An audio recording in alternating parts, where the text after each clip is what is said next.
வணக்கம். தாயின் மணிக்கொடி சொல்லுது ஜெயஹிந்த். தாயகம் காத்திட தன்னலம் போக்கிட சொல்லுக ஜெயஹிந்த்.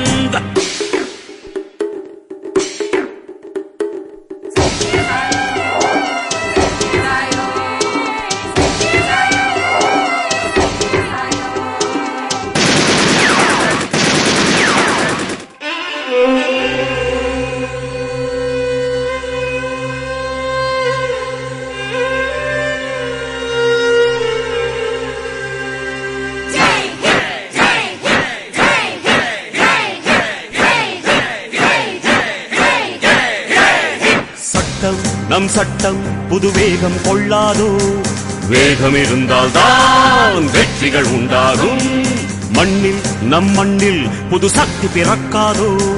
சக்தி இருந்தால் தான் சரித்திரம் உண்டாகும். சட்டம் கை